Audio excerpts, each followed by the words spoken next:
Salam alaikum, j'espère que vous allez tous très bien comme vous le voyez. Aujourd'hui, je reviens avec la recette donc de caramel au beurre salé. Très facile à faire, sans crème fraîche. Et si vous n'êtes pas encore abonné à la chaîne, j'espère que vous allez vous abonner, activer la cloche. Donc pour les ingrédients, il nous faut... Donc là, j'ai un verre de lait. Mes verres, ils contiennent 150 millilitres. Donc là, il n'est pas très rempli. Voilà, donc j'ai réduit un tout petit peu. Donc la même quantité de sucre. Une grande cuillère à soupe de beurre, 2 grandes cuillères à soupe de lait, un peu de sel et dans ce lait, je vais rajouter l'ingrédient qui va donner la bonne consistance à mon caramel et je vais rajouter une grande cuillère à soupe de maïzena ou bien de fécule de maïs.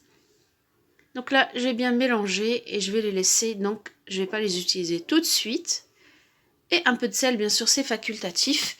Pour le lait, en fait, il est à température ambiante. Pour le beurre, il n'est pas très pommade, en fait. J'ai pas besoin qu'il soit pommade. Donc là, je mélange bien. Et là, je vais prendre donc une casserole que je vais mettre à feu doux.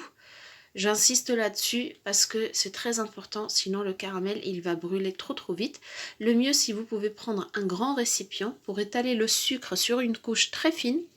Comme ça caramélise plus vite et pour ne pas avoir de grumeaux ou de morceaux qui cristallisent. Donc là, je vais laisser chauffer et dès que je vois les petits trous qui se forment là, ça veut dire que c'est du caramel qui commence à se former. Je recouvre de sucre pour faire fondre la totalité de mon sucre, mais surtout pas mélanger à ce stade parce que ça va durcir. Donc comme vous voyez, je continue à couvrir. Et ça cuit à feu doux, je ne veux pas que ça brûle, je ne veux pas que ça noircisse parce que ça va donner de l'amertume à mon caramel. À ce stade, donc là c'est bon, je suis certaine que ça y est, l'opération est réussie. Donc je mélange le tout et c'est important de faire fondre donc tous les grains de sucre. Donc moi là je l'ai soulevé du feu, donc il n'est pas du tout sur le feu. Parce que de toute façon, ça tient bien à la chaleur. Donc là, je remets sur le feu.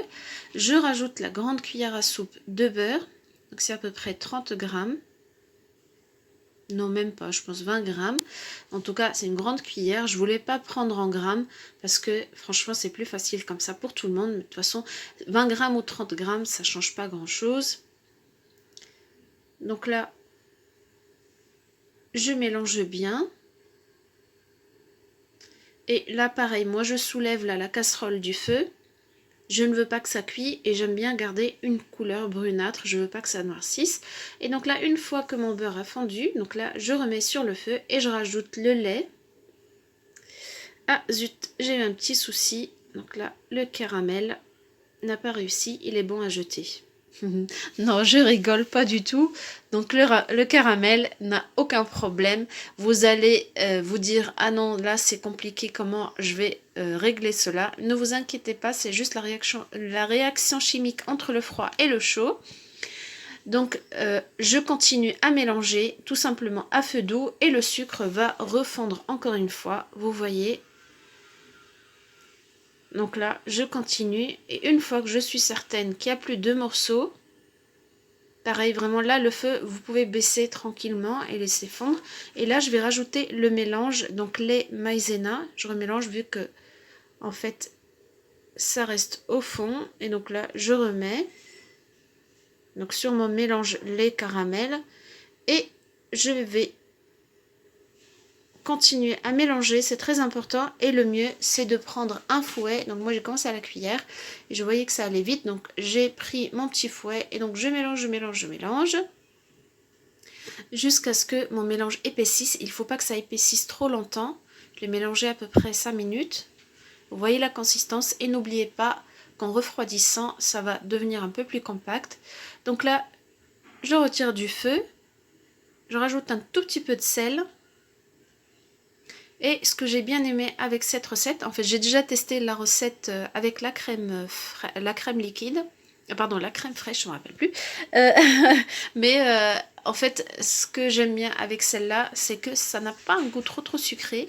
Et quand on met au frigo, ça ne durcit pas complètement. Donc merci Maïzena. Donc voilà, là je l'ai laissé refroidir. Et voilà le résultat. La couleur, elle est top. la consistance aussi. Ça peut servir donc pour beaucoup de recettes, pour vos gâteaux, pour les recettes donc de cheesecake, de crêpes. Moi, je vais l'utiliser pour une autre recette que vous retrouverez sur la chaîne demain à la même heure. Et moi, je vous dis à très bientôt, Inch'Allah.